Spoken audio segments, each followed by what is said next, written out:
Hello friends, स्वागत है आप सभी का सीबीबी एसएसटी में। फर्स्ट ईयर की आप तैयारी कर रहे हैं तो बिल्कुल सही जगह है। आपको यहाँ पे बहुत अच्छे तरीके से फर्स्ट ईयर की तैयारी कराई जाएगी।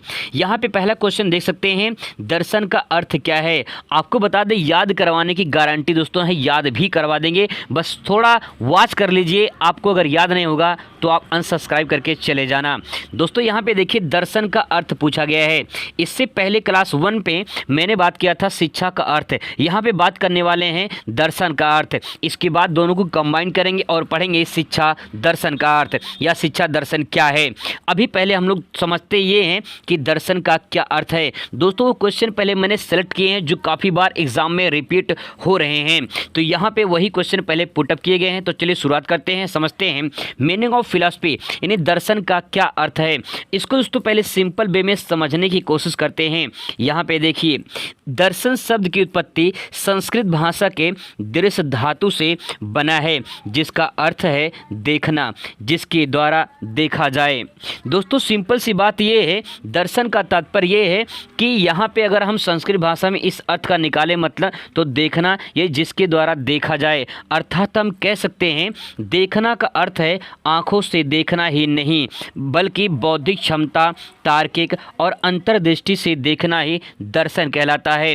दोस्तों तात्पर्य ये है कि दर्शन का मतलब ये होता है कि चिंतन या मनन, या हम कह सकते हैं कि जो आपके मन में भाव जो उत्पन्न हो रहे हैं, मन की आंखों से देखना। आपने सुना होगा जैसे होते हैं ना, मन की आंखों से देखना।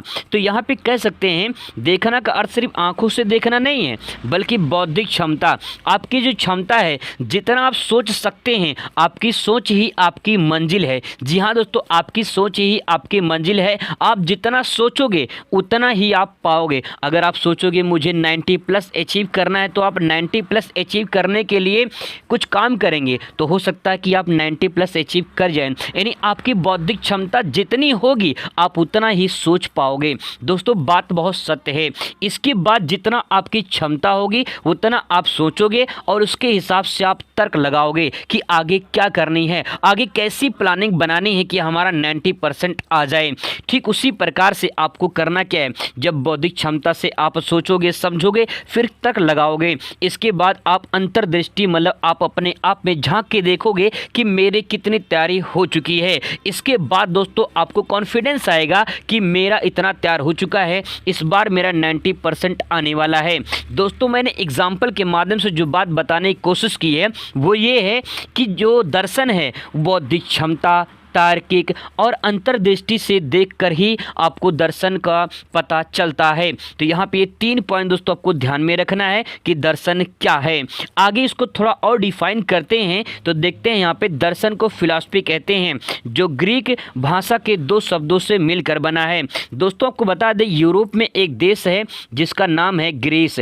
जिसका नाम क्या है? ग्रीस। इसी देश को जो है यूनान भी कहते हैं। और यहाँ की जो भाषा है, यहाँ की जो भाषा है वो ग्रीक भाषा है। आपको बता दें, जैसे हम भारतीयों की भाषा क्या है? भारतीय, ठीक है, भारतीय क्या है भाषा? हिंदी भाषा है।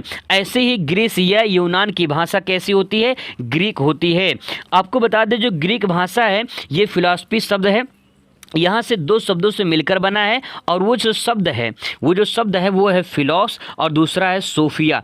ये जो फिलॉस और सोफिया है ये ग्रीक भाषा है, और जो यहाँ पे लिखा हुआ फिलॉसफी ये अंग्रेजी शब्द है, और यहाँ पे जो दर्शन लिखा है ये हिंदी शब्द है। अब दोस्तों यहाँ पे जो फिलॉसफी है इसको देखा जाए ग्रीक भाषा में फिलॉस और इसको सोफिया कहा जाता है।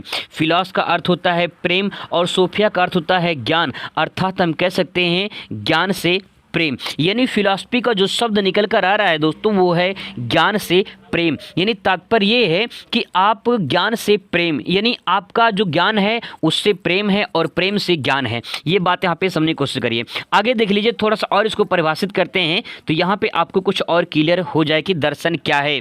देखिए, सत्य का साक्ष दर्शन करना ही दर्शन है। मतलब जो सत्य है, जैसे जो सत्य है, अगर यहाँ पे मैं कहूँ ये कॉपी है, जो आप देख रहे हो ये क्या है? कॉपी है। तो भैया कॉपी है, सत्य है, ये कॉपी है, ठीक है। आप नज़रों के सामने जो मोबाइल देख रहे हो ये भी तो मोबाइल है, सत्य है, ठीक है। अब सवाल ये है कि जो आप देख रहे हो सत्य के साक्ष्य, मतलब जो आप देख रहे हो, जो आप चिंतन कर रहे हो, जिसका मनन कर रहे हो, वही दर्शन कहलाता है। ठीक है, आगे देखिए, एक परिभाषा आपको एक दार्शनिक की परिभाषा लिखनी है, जैसे प्लेटो की परिभाषा। देखते हैं क्या प्लेटो ने कहा है। प्लेटो ने कहा है कि मानव मन की जिज्ञासा ही चिंतन को, मानव मन की जिज्ञासा ही चिंतन को और चिंतन दर्शन को जन्म देती है। बहुत ही कमाल का थॉट प्लेटो ने कहा है दोस्तों, समझने की कोशिश करिए प्लेटो ने क्या कहा है। देखिए, मानव मन की जिज्ञासा, इन्हें जो मानव की मन है उसकी जो जिज्ञासा होती है, भाई मानव की अलग अलग जिज्ञासाएं होती हैं, उससे कुछ करना है, उनको कुछ करना है, अलग अलग थॉट होती है, उनके अलग अलग चिंतन होते हैं, कुछ जिज्ञासाएं होती हैं। तो जिज्ञासा ही चिंतन, ठीक है, जो मन में आपके विचार आते हैं उससे आप क्या करते हैं, चिंतन करते हैं, और जो चिंतन आता है वही दर्शन है। वो क्या है, दर्शन है। तो दोस्तों बहुत सिंपल वर्ड में समझ सकते हैं कि जो मन में आपके थॉट आए, जो जिज्ञासा आई, उससे आप क्या करेंगे, चिंतन करेंगे, और जो चिंतन है उस चिंतन से ही आपके मन में जो विचार उत्पन्न हो रहे हैं वही दर्शन है। दोस्तों यही बात प्लेटो ने कहा है। आगे देख लीजिए यहाँ पे कि मानव एक चिंतनशील प्राणी है। मानव कैसा है, मानव एक चिंतनशील प्राणी है। मानव चिंतन करता है, सोचता है, विचारता है कि उसके बारे में जानने की कोशिश करता है कि ये दुनिया, ये समाज, ये प्रकृति कैसे निर्माण किया है इस पूरे यूनिवर्स को। तो यहाँ पे मानव क्या है, चिंतनशील है, मतलब मानव सोचता है, विचारता है, चिंतनशील प्राणी है। तथा मानव जीवन स्वयं एक दर्शन है। मानव जीवन क्या है, एक दर्शन है। मानव कहीं न कहीं हर पल, हर घड़ी, हर लम्हा कुछ न कुछ चिंतन करता है। तो चिंतन ही दोस्तों क्या है, मानव जीवन में एक ऐसा चिंतन जो है वही दर्शन को लाता है। तो मानव जीवन क्या अपने आप में एक दर्शन है। संसार का प्रत्येक मनुष्य दार्शनिक है। आप सब दार्शनिक है, आप सब चिंतन करते हैं, हम सब चिंतन करते हैं, हम सब मनन करते हैं। कि मतलब ये है कि हम सब क्या है, एक दार्शनिक है। क्योंकि जन्म से मृत्यु तक प्राकृतिक घटनाओं को अनुभव करता है मनुष्य। इसीलिए जो वो मनुष्य जो अनुभव करता है, जो सोचता है, जो विचारता है, जो चिंतन करता है, वही दोस्तों दर्शन कहलाता है। तो यही बात यहाँ पे इस दर्शन में आप समझ सकते हैं। आई होप आपको समझ में आया होगा। तो आज हम लोगों ने यहाँ पे दर्शन के बारे में समझा है। आगे हम किसी और टॉपिक पे बात करेंगे। मिलते हैं नेक्स्ट वीडियो में। Thanks for watching.